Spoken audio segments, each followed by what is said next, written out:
Hi, Sam Tobert, Sound of Joy Music Services, and we're bringing another song back from the past. As you know, I teach in scales and scale use, and I've often commented how gospel music uses two dominant or two predominantly useful scales, the major scale and the harmonic minor scale. And this song, Call 'Em Up, was the greatest example of the use of that scale, the early use of that scale. Excuse me. Let's practice. Now, I've got my um, Chordy app set to G flat because this song is going to use G flat more than it will E flat minor. Here's our E flat harmonic minor scale.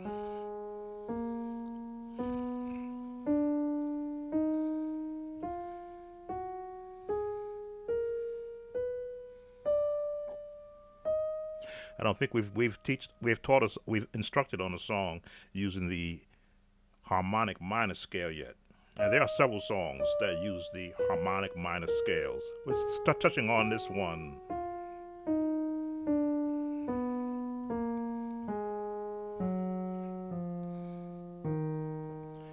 Left hand,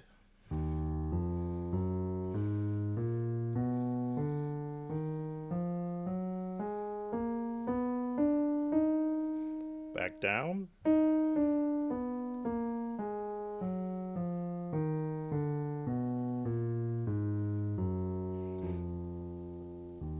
Now I have to be careful in playing this song because I'm sure it will trigger a YouTube copyright,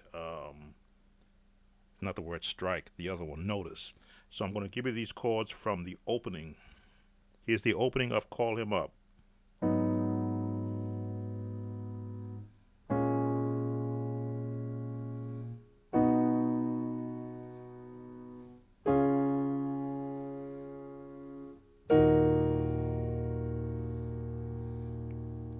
Again.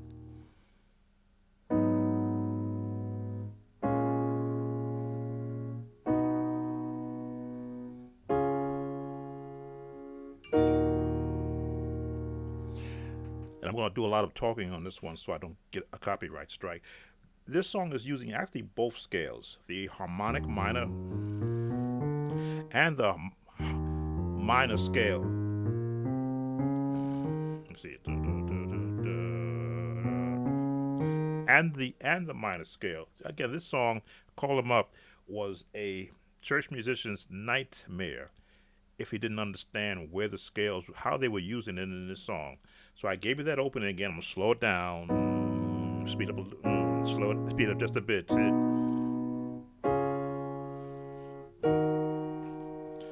So if I were gonna do it at a faster pace, again, I am being mindful of the copyright. Fair use allows me to be able to give you snippets of the song. That gets you into the song. Now you're going to be doing the.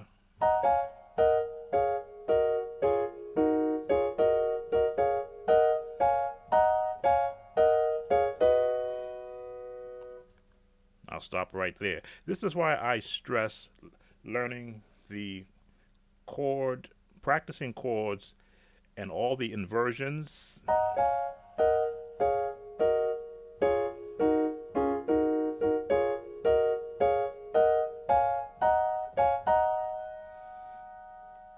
To be able to land on these keys.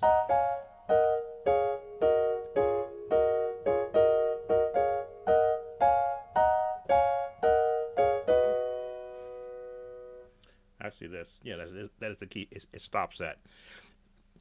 Go into your YouTube video. YouTube, in fact, I may leave a link in here where you can go back and see how these chords are all being intermixed.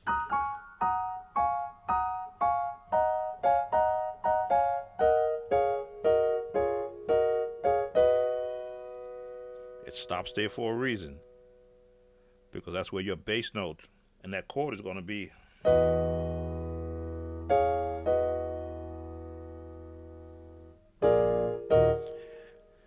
You might say this is like a classically built gospel song.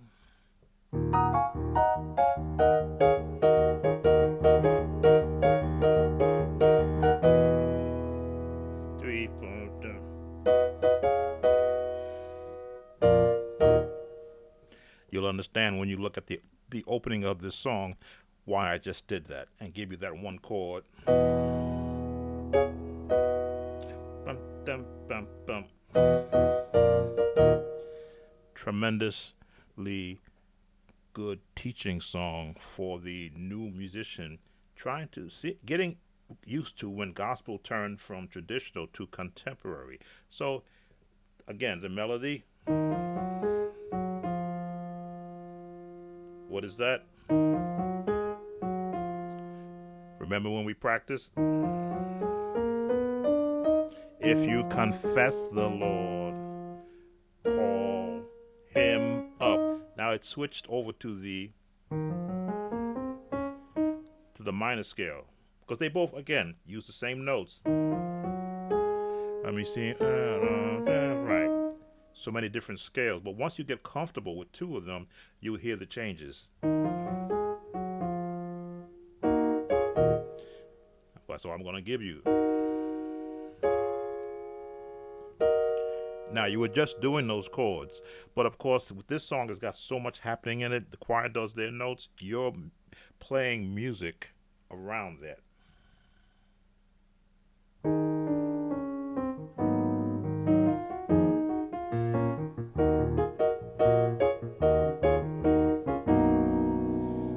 going to stop right there. So you see, I'm still running the same, so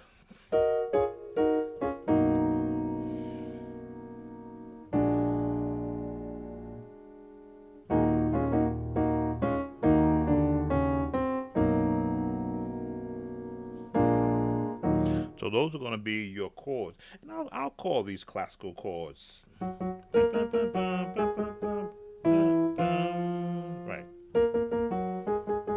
If you like the Beethoven.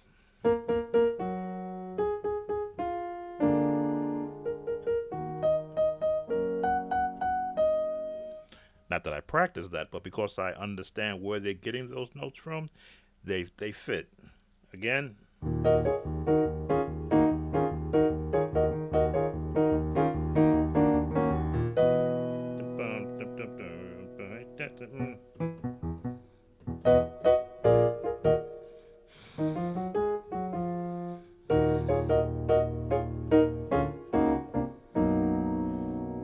Gonna hold right there, because you're gonna look at these chords and you're gonna practice them.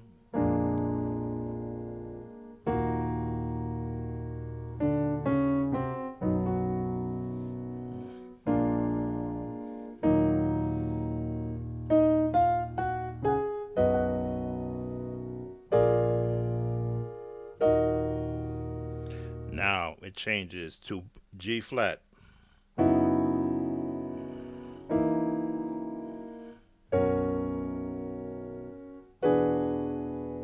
Let me go back to that.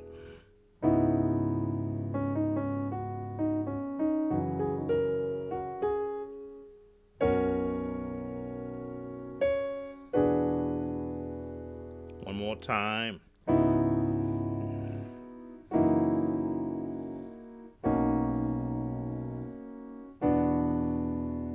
A different way of doing it. One more time.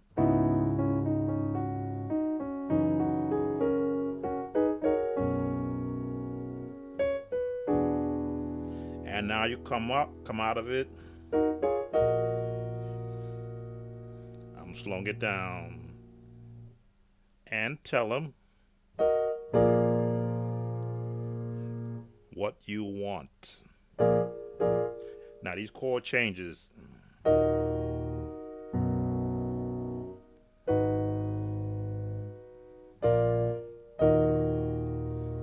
Straight classical.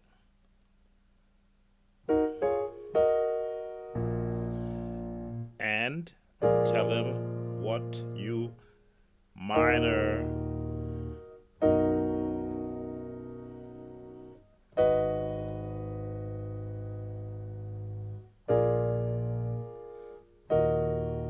Now, without really playing the song, I've really broken up a bit, but you see how all those chords will fit in place.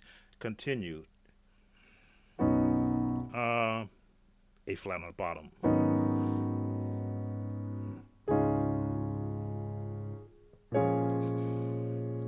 diminish.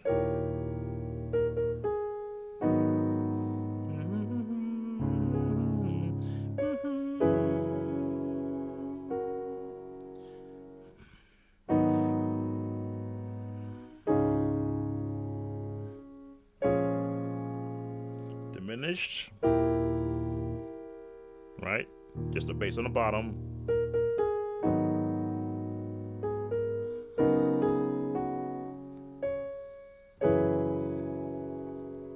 And resolve.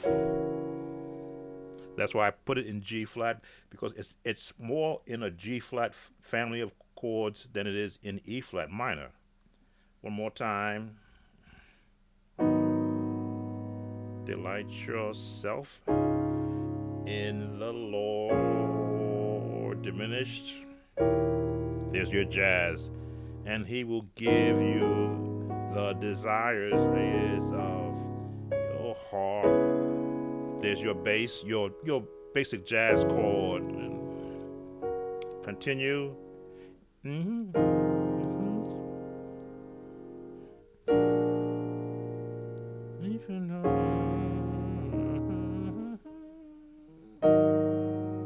need that C in there. There it is. There. So even though sometimes we stumble, even though sometimes we... Now, if you don't have this reach, you hit that sustain pedal and put the chord right there. Yeah, these chords were mystical to a lot of musicians who did not have an understanding of major and minor chords. Because I was a trained musician in a jazz band, we practiced songs like the 1812 Overture, full of major and minor chords, and then we practiced big band music, full of the seventh, diminished, and the minor six chords. So once I learned this song, I said, "Oh, that's the chord they're using. That's the family of scales they're using. Let me find out what notes are in that scale and omit the ones I don't hear." That's why when you heard me say when I did this, I don't hear that C because it should be there. I didn't want it up there. I wanted it up down here because that does the whole harmony. So I had to.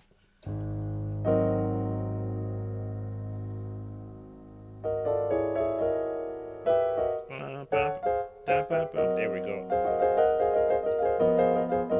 Those guys that love the tritone chords.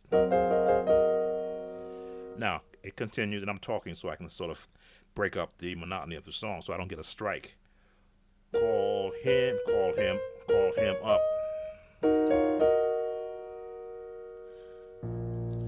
B flat on the bottom. Call him up. And tell him what you want.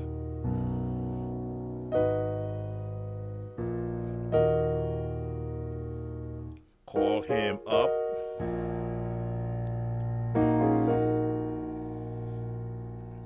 And tell him. Now, of course, you can fill that whole chord up. And here are your chord changes here.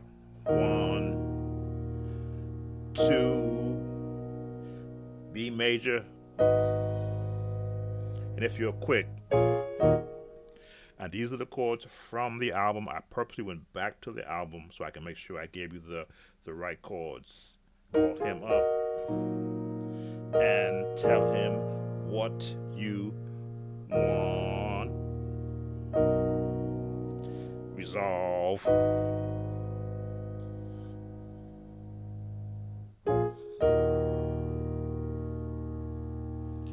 Let's see, did I miss anything? I did the middle part. Got that part. So you can always review back this video. I'm not going to go back over anything I did in case I'm being monitored right now. So now we're coming to the oomph, the main drive that had choirs all over the country doing this song.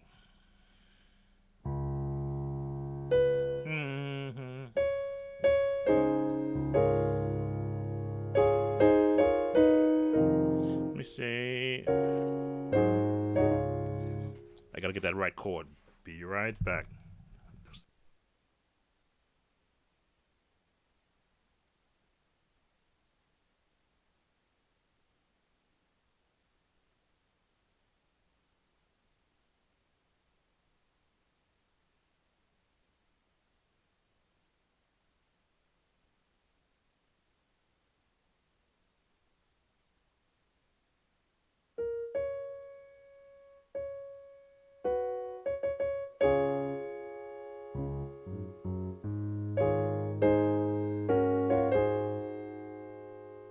All right, I had to go back and get that chord because that was a very important change. Hmm.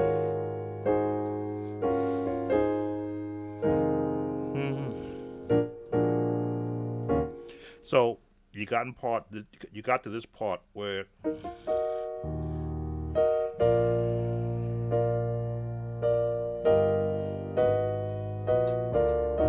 I just gave you a chord change there because in a certain part of the chord, that chord it changes. Call him up and tell him what you. They went natural. What?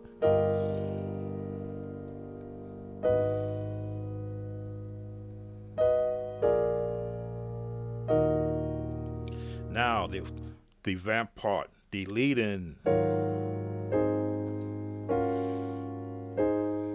makes no sense, right? Or does it? Are we using again? Look at the scale. What notes are we? What notes do we hear, and what notes don't we hear? Look at where my left hand is.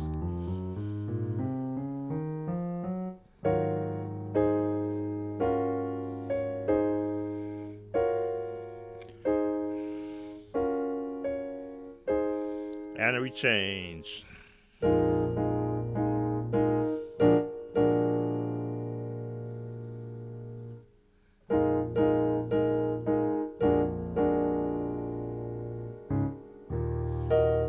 Now, a lot of musicians will not share these chords with you. I know that. I was one of those younger musicians who would not get the or could not convince an older musician to show me these chords as he played it, so I had to go and break it down myself, which is why I'm doing this, because gospel music back in my day turned heads. Today the music people you get a nice smile out of them, but back then when you played these chords and these songs, it changed lives of people. That's why I'm sharing these chords in the way that I'm doing it, not just the series on is it gospel, is it jazz, and the viewer requests that I receive that allows me to delve into music that I haven't looked at in the past. But these type of songs made gospel music, put gospel music on the map before it morphed into the new version of gospel music. Again, I'm talking to stretch this out, so this is a long video, but trust me, you're gonna love the chords that I'm sharing with you. So we're coming out. You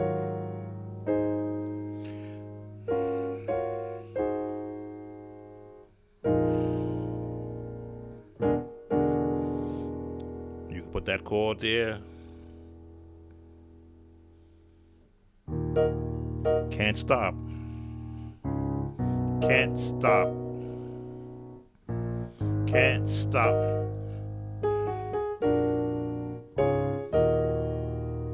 One more time. Can't stop. Can't stop.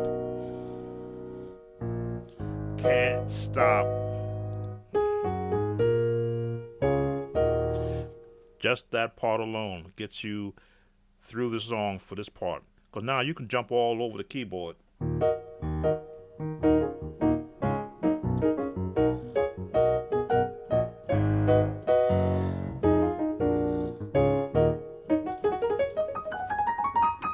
That's what I used to do.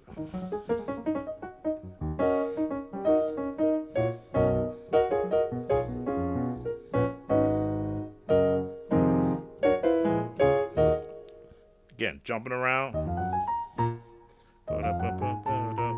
That scale.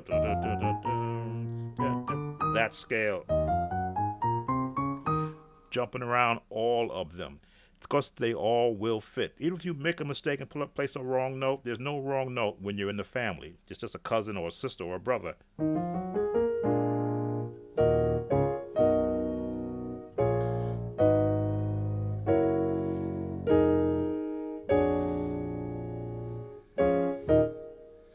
Hallelujah. Now, to be able to do this, you have to practice.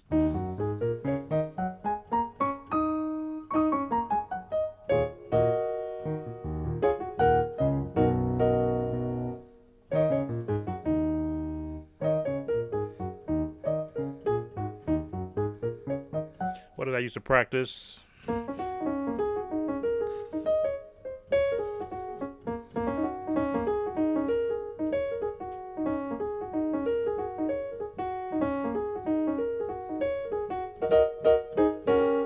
For those who are Clock Sister fans, you will know what that song is. That's what I used to practice to get my hands comfortable playing on these notes.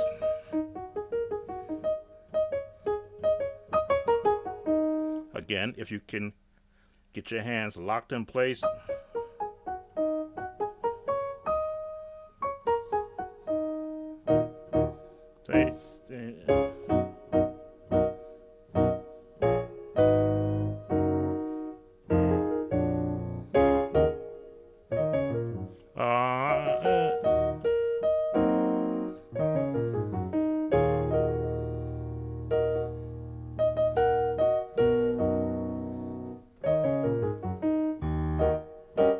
So the songs of the 1980s, songs that borrowed all types of genres of music, and songwriters and composers, and I'm sure a lot of minds came together and said, let's do a song for the musicians and put a choir around it. That was Call Him Up. And that's all I'm going to cover right now. Thanks for listening. As I think of more songs from those times when gospel music turned heads, I will begin to post them. If you have any questions, please let me know what you're thinking. Comment, like, and subscribe to my video, and share these videos. Don't just keep them all to yourselves. Take care now.